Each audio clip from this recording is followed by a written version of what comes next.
আমার চ্যানেলে সকলকে স্বাগত। আমি এখন একটা শিক্ষামূলক গল্প বলছি।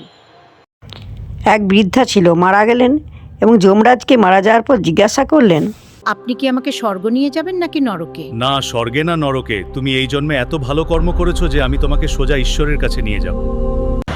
জিদ্দা খুব খুশি হলেন। ধন্যবাদ। আমার একটা অনুরোধ আছে। আমি পৃথিবীতে থাকাকালীন স্বর্গ আর নরকের কথা শুনেছি।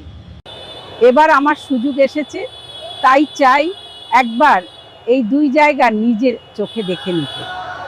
যমরাজ বললেন, তুমি যেহেতু সব গুণে পূর্ণ, তাই তোমার এই ইচ্ছাটা পূর্ণ করব।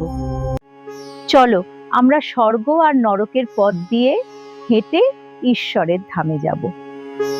মাতা, তুমি সদ্গুণে পূর্ণ, তাই আমি তোমার ইচ্ছা পূরণ করব।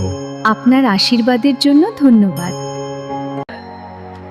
চল আমরা নরকের দিকে যাই। বৃদ্ধা তখন দেখল উঁচুতে একটা হাড়ি ঝুলানো রয়েছে। অনেক উঁচুতে, আমরা লাগাল পাই না। এই হাঁড়িতে কি আছে? এই হাঁড়িতে সুস্বাদু পায়েস আছে, আমরা এটা খেতে পারি না। লোকটি বলল, এটাই আমাদের শাস্তি। খাবার আছে অথচ খেতে পাচ্ছি না।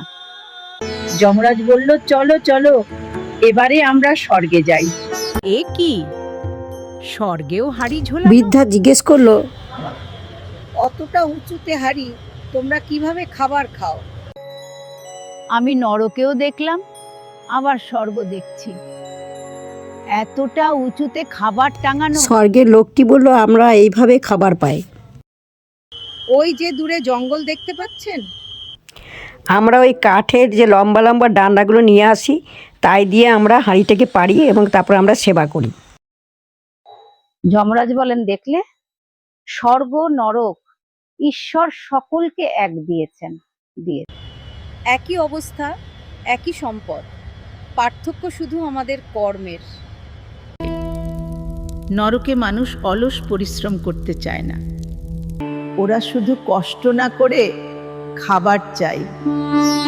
স্বর্গের মানুষরা একে অপরকে সাহায্য করে।